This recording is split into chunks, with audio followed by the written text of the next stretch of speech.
So welcome to PAC LeaDS, which is a PAC Leadership Dialogue Series, where we engage on topical issues that are affecting our society and community and the world at large with various leaders. And what a wonderful morning that we have two of our leaders here in the university, and we'll introduce them shortly. But the idea today is we are discussing an issue that is affecting us as a country today, and it's been on the news over the last couple of weeks, which is the crisis facing Kenya's high schools. And today we're just talking around how do we rethink that crisis. And we are looking at it from three angles: from a leadership angle, from a psychology angle, and from a spiritual angle. And this is because it's a representation of our university in terms of the different schools. So allow me to take this opportunity to just introduce Dr. Kamunyu, to maybe say hi, because she is the Dean of School of Humanities and Social Science, where psychology sits, and we'll be unpacking these issues from psychology. So Dr. Kamunyu, welcome to PAC LeaDS, and you can say hi to our viewers. Thank you, Dr. Ang'ana. I'm Dr. Ruth Kamunyu, Dean, School of Humanities and Social Sciences. Okay, thank you very much, and we look forward to your insights as we unpack this discussion. On my right is Professor Koech. Professor Koech is also the Dean of School of Theology, and we'll also want to understand from a spiritual angle or from a faith angle what this crisis in high school is all about and what are the underlying things. But for now, let's allow Professor Koech to also say hi as he introduce himself. Yeah, thank you, Dr. Ang'ana, for this opportunity. And hi, everyone. My name is Professor Joseph Koech, Dean, School of Theology. We look forward to this engagement. Welcome. Great. So, and my name is Dr. Gilbert Ang'ana. I'm the Dean of School of Leadership, Business and Technology. So just to start, maybe with just an overview, and we'll start with Dr. Kamunyu. If you look at as we start, I just want to, pass our condolences to all the parents and the schools and the stakeholders who actually were affected with the loss of our children recently. And we pray that God will be able to just comfort them and calm them. But as we start, maybe Dr. Kamunyu, is if we look at today and the last 20, 30 years during possibly your time when you were in high school, what has changed? We have a few things that have changed that may be affecting how people relate and how they behave and how they react to one another. Looking at maybe the technology, we have influence of technology that has connected people from far and wide. And this connection is actually ensuring that maybe information is passed from one person to the other within a very short period. Looking at the kind of education that students went through, probably where they had to go to the library and, do a lot of research, there were encyclopedias. But today we do not have encyclopedias. There were computer labs, but probably students could only access information through the computer lab. But currently, we have students even owning phones, or probably even having a computer by themselves, either at home or even in school. So a lot has changed. So the kind of students that we had then could be different. And the kind of parents that we had then, those who were in school then, maybe are the parents to the students today. So a lot has changed, Dr. Okay, and we'll unpack that in the three angles shortly. But also, allow me to bring in Prof. Koech. And in this case, if you look at the issues around, and this is not the first time that we are experiencing such an issue. In fact, statistics shows that there were like 8-10 incidences that have happened similar over the last couple of years. But can we say that we are witnessing some isolated symptoms of a deeper societal challenge? Yeah, thank you for that. When we look at what's happening in our schools today, we have to understand that it is not something that is isolated. It is something that is like a mirror. It's really causing us to begin to reflect that there could be changes, there could be issues within all levels of society, beginning from the home and then going to the general public, going to the schools, going to the policies that are in place, and as well as the changes in the global setup, because we live in a global village now. So what's happening here in Kenya could also be mirroring what is borrowed from elsewhere, but as well also looking at what is happening on the ground. We need now to begin to reflect and begin to check ourselves and say, what is wrong? We need to go to the root cause, and the conversation has to continue along those lines. Okay. Yeah, and maybe just to bring in a leadership aspect to it, and want us to unpack from three angles of leadership: the family leadership, school leadership, and maybe the government in terms of their leadership in the whole process of education. And Dr. Kamunyu, before I bring you in, I've seen a number of discussions on the media, and most recently is a discussion from one of the political leaders who was saying that, no, we need to turn our schools into like military operations. and just like the way you said in terms of the students 20 years ago are not the same students now. The parents 20 years ago are not the same parents now. Dynamics have changed. And therefore, from a family perspective, the way our parents actually led us is not the same way that we need to lead our children, especially in light of the changing dynamics. So maybe just something to unpack on is the responsibilities at home, the leadership responsibilities at home. Can we say that they are no longer being fulfilled in the manner in which possibly it needs to be fulfilled in the current dynamics of our children today? We have parents who are the heads of the families, who are also very busy in other spheres of life. Probably some of them have gone back to school, or they are very busy working, and they may not really have enough time like probably parents of 20 years ago. Plus, family dynamics comes in. When I look at indiscipline, I don't want to look at it the way probably it has been labeled, but indiscipline may be a symptom of a sick society, which means there are many things that are happening in our schools, in our homes, in our communities, in our societies.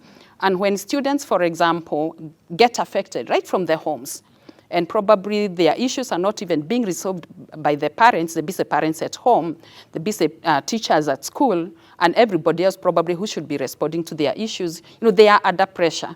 And probably, that may be manifested in what we are calling indiscipline, but there is a deep, there's a root cause of probably what we are seeing today.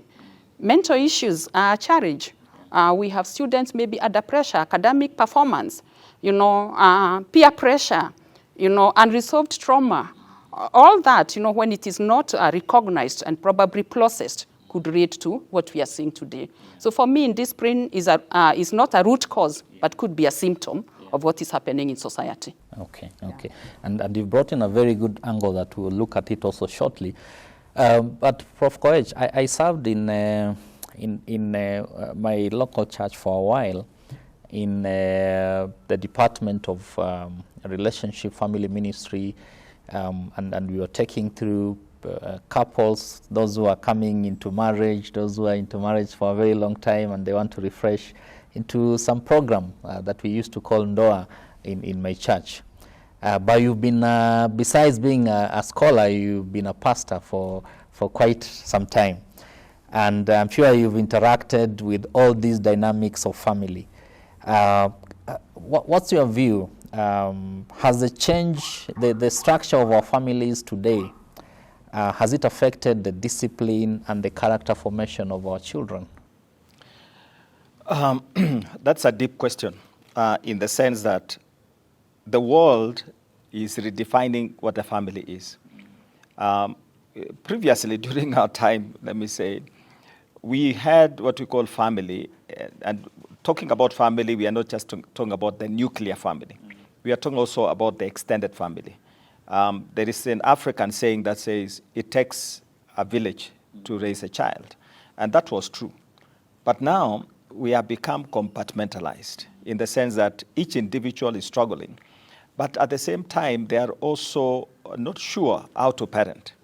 And that parenting issue needs to come through the church in the sense that people need to be trained. Can we address the issues? How do you raise a child? And at all those levels, because at the foundation level, a child actually ought to be, grounded when they are still very young, before 10 years. That is a time when the child is with a parent. And that's when they need to be built up and brought up. And the church could be helpful, and also other institutions could be helpful in instilling in parents the principles of raising up a child. As the Bible says, raise up a child in the way of the Lord, and when he grows up, they will not forget, because that which is instilled within them will come up at a certain point. So it's a reflection also. What is there we see in our schools is a reflection of what is going on at the ground. For example, touch a neighbor's child, and they will take you to court. Previously, a child belonged to everybody, and everybody needed to raise that child, and that child was accountable. So that's why there is no more respect for authority, no more respect for the elders. This is just a reflection of what is missing there. Okay. Yeah, thank you. And again, I was also reflecting on these, discussion from a leadership perspective, and I want to talk about it from a school leadership perspective. Character formation happens at every stage. At the young stage, when children are still, below 7 years old, there's a lot of character formation that is required there. When children are in the upper primary school, there's also some character formation there. Again, in high schools, it's also critical, because that's also where a lot of peer pressure comes in. And definitely also in universities and colleges, and even here as adults, we are still, going through character formation. In fact, as a scholar in the area of credible and value-based leadership, is character formation is an everyday thing. And then this then beats the logic in terms of our children spends 9 months plus in school, in high school, because they have 3 terms. They only spend maybe 3 months or so, or 4 months at most, at home. So that means that a lot of their character formation happens in school. And I've just been reflecting on this aspect: are teachers leaders? Or they are in a position of leadership, but are they leaders? And this question around our teachers managing students, or they are leading them, is a question that then we need to be able to reflect on and say, what are we doing to build the capacity of teachers from a leadership perspective?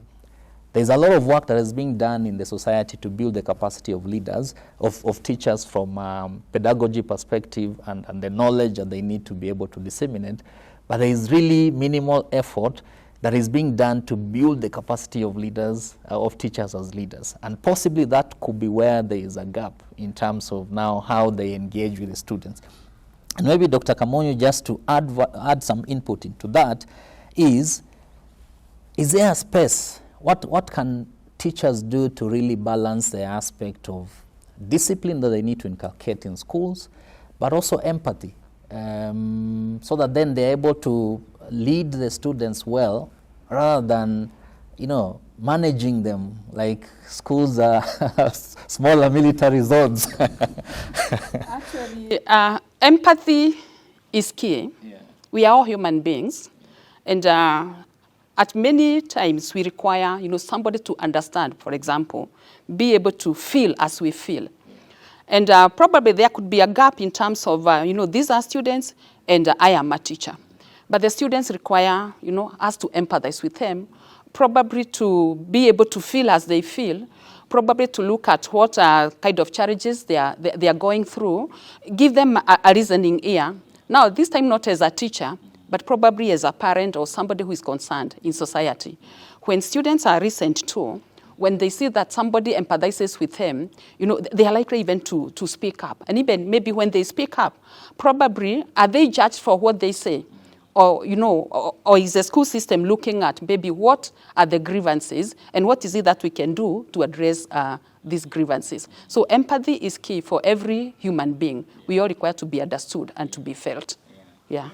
And maybe just as we sum up that aspect of leadership, Dr. Koech, we've seen all these things, what is happening. We are moving into an election period. I mean, the issues that are happening in our schools, and they keep on happening almost every year, could it be a representation of our national leaders in terms of, the message that they are sending in terms of their conduct? Because our children are seeing these things. So when they do it in schools, they are seeing it being done out here. When there is a bit commotion, people burn things, people, throw stones, what. So what is different when it's being done in school and yet it's done outside here in the society? And our national leaders, a number of them are championing these things. Yeah, what you're saying is partly true, because we don't live in a vacuum. We live in a context where we have the government, we have the leaders, we have everybody else out there, and it is open. And so people are seeing, the students are also within it. Remember that leadership is modeled, and people will follow a particular kind of leader. If our leaders were united and they were together, these things don't have to be, presented in violence. We are a society which is able to think and reason out. If we are able to present and hear our issues in a manner that respects and honors others, even the one who is against you, then the culture of honor, if it is raised up within the public domain, in our homes, and in our schools as well. Because remember also, revisiting what your Dr. Kamunyu was talking about, is that the teacher also is faced with a challenge, in the sense that he's also going through issues. We've talked about the mental issues. We have economic hardships. We have all those other things that are coming up. The teacher might not even have time to think about another person. He's thinking about survival. He's gone through a lot. So these issues must be approached from a holistic perspective. It can't be approached from one dimension only. Because if a school is banned and somebody else is blamed and it's not me, then what happens? Everybody will say we can do it. Sure, we have our rights, but at the same time, we have also our responsibilities. Can we balance rights and responsibilities? In the sense that, yes, I need to be able to be given this and address this way and handle this way, but also what do I give? What are my responsibilities as an individual at the end of the day? Yeah. And what you're saying is really, our children needs to see the model values and behaviors in our society today. When people do those things, are they being held responsible? We are holding them responsible when they do certain things, but also they need to see also in our society the same things, that people are being held responsible when they engage in issues and values in a way that affects others. And maybe just as we come now to the psychology lens, Dr. Kamunyu, and just to unpack on the aspect of trauma. And sometimes, this trauma has been with us for a long while, but we have maybe tried to stereotype it in today's society and linking it to our children, and sometimes making a joke that our children are more, delicate.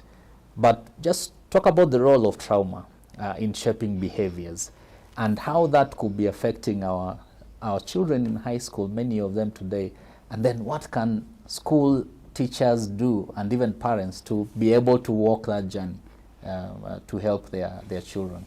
Yeah, trauma may affect the way people feel, the way they think, the way they react to stress, and even the way they relate to others. And we have a lot of unresolved trauma, some emanating from childhood. And there are various ways in which people get affected or get traumatized.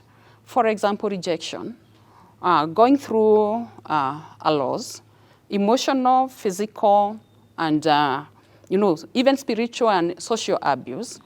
So we have our students who are carrying a lot of unresolved trauma. And when they get to school, they are looking for example, somebody who may understand what they are going through. Some of them have never shared those issues. So probably no one has ever bothered to find out, what is really happening in their life. So when they carry the emotional, the physical, even the sexual abuse sometimes that has occurred to some of these students, both boys and girls, and they now come to a school setup. Somebody who is carrying deep emotional trauma is likely to get involved in conflicts. They have challenges in resolving of conflicts. Some of them may tend to withdraw and just keep to themselves. Some of them have trust issues. The people who abused them may have been significant people in their lives. So they have trust issues. So are they going to trust the school teachers, the administrators, and all that? They are carrying those issues. So they lose trust even in the school administration. They have a lot of anxiety, some fears, fear of an unknown. That combined with the pressure of academic achievement, because that is something else that is really being emphasized. And probably unfavorable environments in school. There's a lot that they carry. And I want to imagine that, for example, in a school setup where we have several students, who are carrying such deep trauma.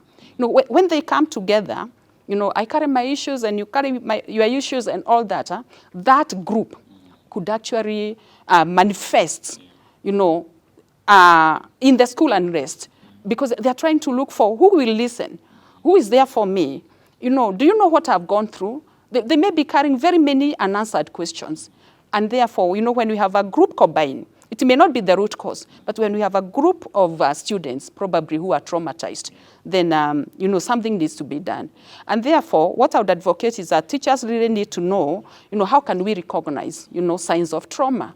When they see students isolating themselves, when they see very high conflict, when they see this deviant behavior, what is really happening? It may not be necessarily indiscipline, but manifestation of deep trauma from unresolved issues, starting probably all the way from their childhood. Yeah, they are carrying those deep traumas. They are wounded. Yeah. And we'll come back to you on now what's the way forward now. Yeah. But Professor Koech, looking at the faith angle, and noting that not many of our schools possibly, we have the subjects theory. Sometimes we have those once a week sessions where people go to the different religions. But is that enough to inculcate faith-based values in our children?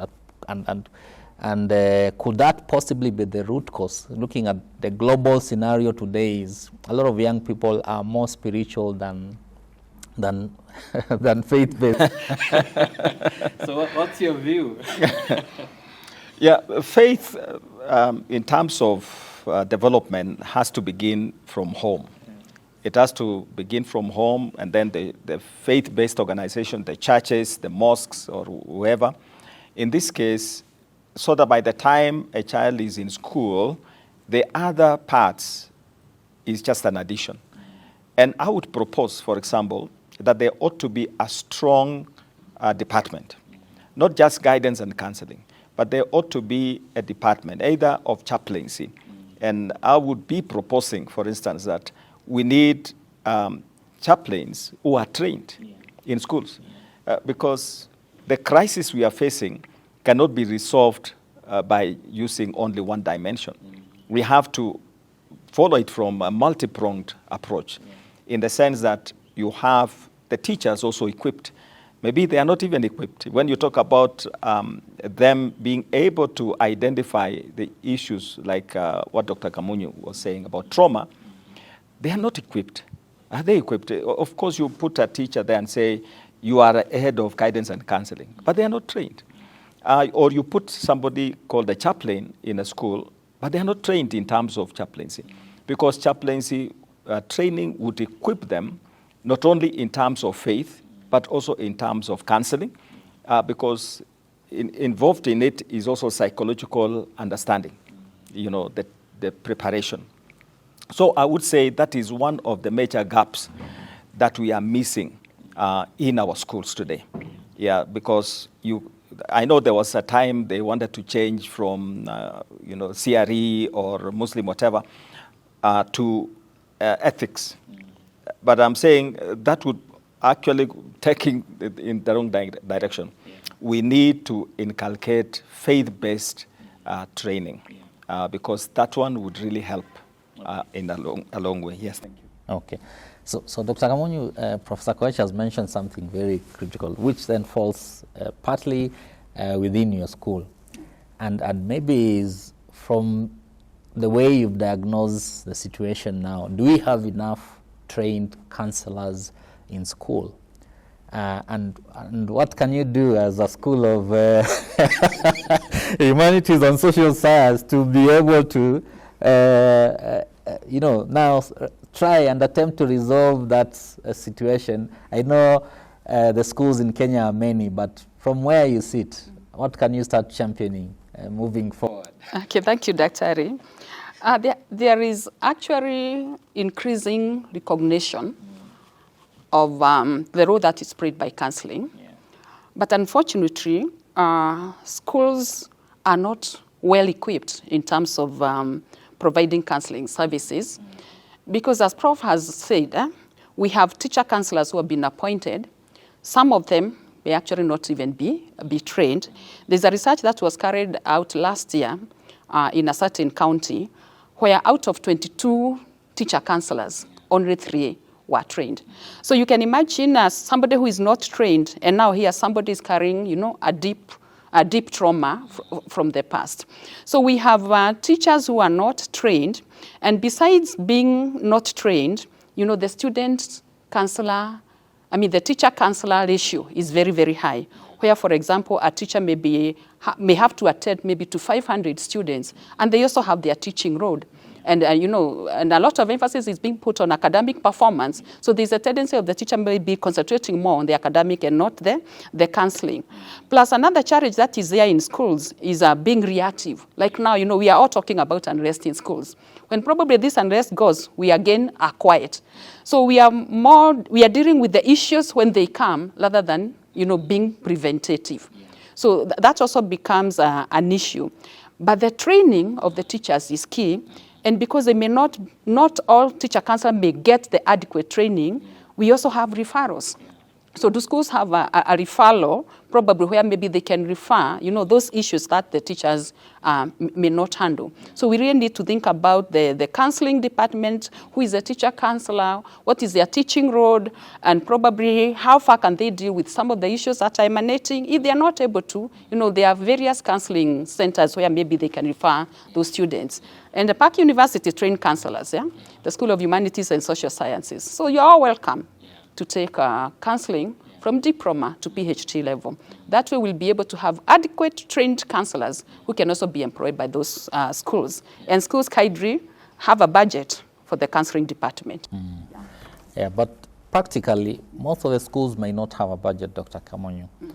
But as an institution of higher learning, we have a responsibility to, if we look around, for example, the high schools that are within our vicinity in Nairobi, is there a way that we can partner with them so that we can provide for them some services through our group of students, even if it's as a service for a start, even as we challenge now, work with the stakeholders in government and other possible funders to then drive that agenda of capacity building in schools. In fact, all school teachers, especially in high schools, in building capacity for basic counseling. Is that an opportunity? Yeah, that is an opportunity, because a teacher counselor who does not even know what counseling is, then may not even know how to go about counseling. So it is important that teachers get trained in basic counseling skills. And we can actually partner with the teachers, or rather with the schools, in training them in basic counseling skills. Plus also our students go for practicum. And by the time we release them to go for practicum, they are adequately trained. They can help in some of the issues that are being faced in schools. Okay. So the practicums can be helpful, Yeah. and then we can have the teachers trained in basic counseling skills. Yeah. And those who want to further can come even for further studies. Okay. So what I'm hearing, and this is the message that I want to pass across, that if there's a school closer to PAC University, walk to us, talk to Dr. Kamunyu. Let's work out a way of partnering and seeing how we can also just ensure that some of our students support them for a while, especially in terms of their some of the issues. Even as we try and work with different stakeholders to build capacity in the schools. Again, Professor Koech, is the same case. Also, you've talked about chaplaincy, and not many schools have chaplains. In fact, not many universities have chaplains too. So what can you do? If you look at the schools also just around us, is there an opportunity to work with them through some of the students that you're also training on chaplaincy to try and create some form of possible solution in capacity building, even as then we challenge them to join us now for a formal chaplaincy program? First, I believe we have the capacity. And we also have a master's degree program in chaplaincy. But we are going to develop that and even downgrade so that those who are at a lower level want to do that, they would be able to do that. But the first point that I would go to is for the government to have a policy. And the policy should be, let every school should have a trained chaplain. Because that way, remember that a person on the ground, the CS and the PS might not be able to know what's actually happening on the ground. Because that's we have how many schools in Kenya? So many. The teachers might not even be able to diagnose the problems. Because the way to handle a problem is to be able to identify that problem early and deal with it early. So trained chaplains, trained counselors, is a must. Let me say, for Kenya to be safe, you cannot use corporal punishment. We can't go back there. You cannot take a school and make it like a military training. It would be counterproductive. We are not training military people. A time for that used to be there. We went through corporal punishment, proper, and that was for that time. But now things have changed. So we need to go now to the place of the ability to collaborate, to have trained chaplains. All institutions are now saying we need chaplains who are trained. The military, the police, I've seen also county governments are also calling for trained chaplains and counselors for that matter. So in our schools, it is time to prioritize those areas, training. And we are ready as an institution. We are ready as a school to partner. We also have parents' associations. They have a role also there. They can push and say, we need this. Because you can have a very safe environment, but the people who are there are unsafe. The environment could be safe, but you are handling people who have issues, challenges, and therefore it can be a very unsafe social environment, even though the physical facilities are okay. So that is the way to go, and we are ready for that partnership. And even for me, from a leadership perspective, I know in the school governance structures, we have the board of management, we have the principals and the deputy and the senior teachers, then we have the different school leaders. As a university, I know we have various leadership programs that are more short courses, and even from our different schools, that leaders in these schools can actually plug in, and if we work together, then there could be some discounted opportunities for them. But also building capacity of BOM members is important, because they also play a critical role in ensuring that the governance structure of the school is actually well implemented. And some of these things that are happening in our schools, sometimes they are actually discussed at BOM level, but because of assumptions and you know, also some little bit of some lack of understanding in terms of leadership and governance within those levels. You find there are challenges in terms of picking this out and actually ensuring that they are resolved in good time. So it's just to challenge also the BOM of the different institutions, that there's a way that they can partner with our institution and some of the institutions around them to actually build capacity in terms of their leadership. And possibly it's also a discussion that we would want to pick up, and starting from this discussion here, that we could then work out with the different supports of stakeholders who are out there listening, that we could work out on a proper plan of capacity building to high schools, especially on matters psychology, on matters theology, on the chaplaincy areas, and also on matters leadership. Hopefully, in the near future, then we'll see some changes in terms of the impact that we would possibly want to drive. But Dr. Kamunyu, as we wind up,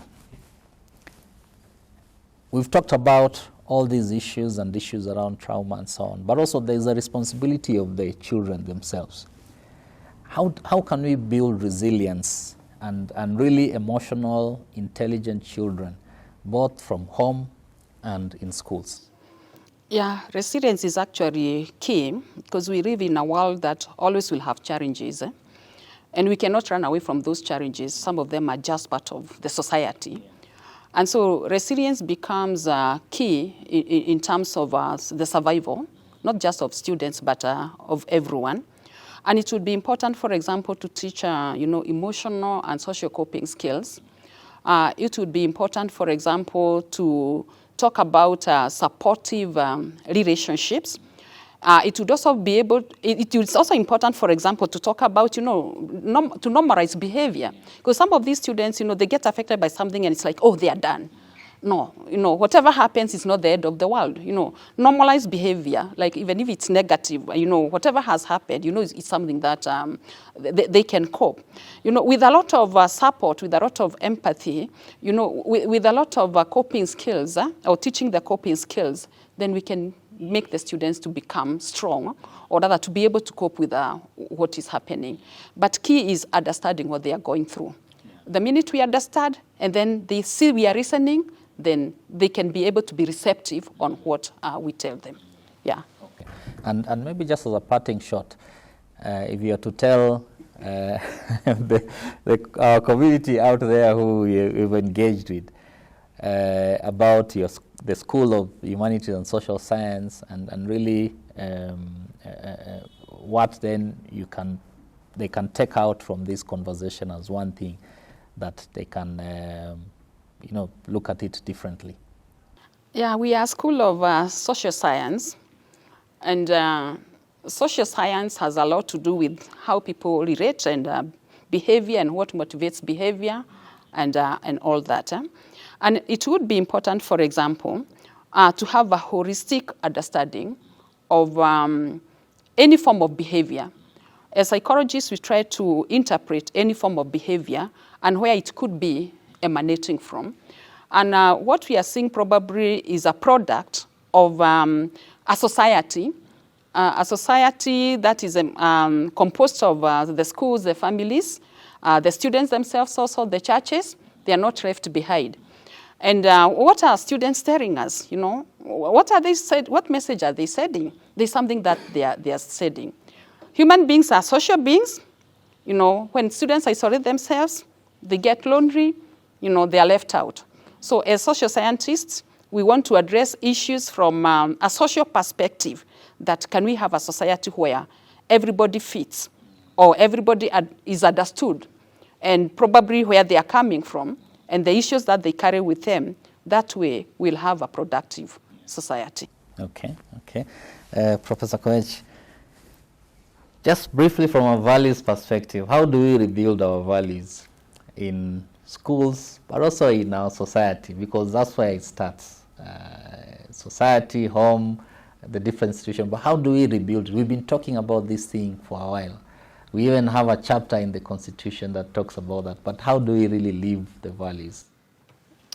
That's a tough question, in the sense that values emanate from character. And character is an inward kind of situation. You cannot put laws because this, laws cannot, it's just to enable society to operate. But people also will tend to break those laws. It has to do with the personal responsibility. So we need to have, make a decision, especially beginning with our leaders, that we ought to move this way. And when I say leaders, I'm not just talking about those who are in power. I'm talking about everybody who has a responsible position. So from a political angle, from economic angle, from all levels of government. And then now going to the schools. The way to go about it would be make a decision. What is the philosophy that's driving us?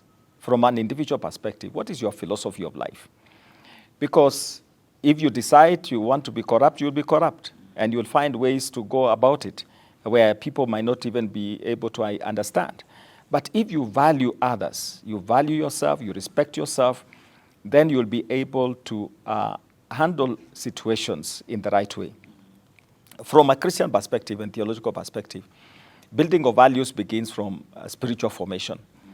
And the role of the church comes in there, that the church needs to take the position, not just to speak, but to act and say we can go this way to establish ourselves as a nation, as individuals. So when the leaders have made up their minds and made that decision, it takes only a few, in fact, for that to be developed. So if we inbuild that into our policies, into our systems, in our education, does our education incorporate, areas of training in values? Is there somewhere where we are talking about developing an individual, not just training the mind? We are okay there. We are talking about training the mind. The subjects are there. We want people to pass. But have we given a lot of credit to the mind, and we have refused to recognize the need to look at the heart and the character of the individual? That way, if we begin in that direction, then things can change. Yeah. But if we don't, we need to be thinking about the future. Okay. Yes. Good.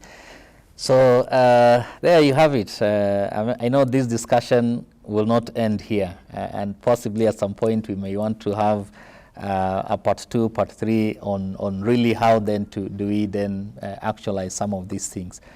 But one of the biggest takeout that I picked out from this conversation is if there's a stakeholder out there who would want to partner with us to help capacity build schools from chaplaincy, from counseling psychology, from leadership, then this is where we start that conversation.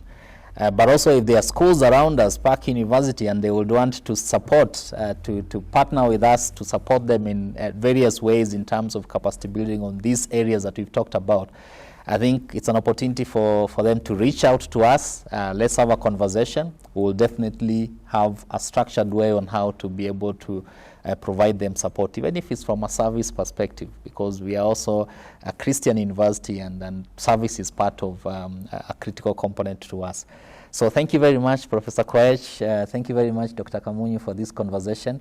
And we hope that it has triggered something even for the government and other stakeholders to relook at this crisis in a different way, and not in the manner in which I saw some of the national leaders talking that we need to militarize schools, and yet we are in a different dynamics of the environment.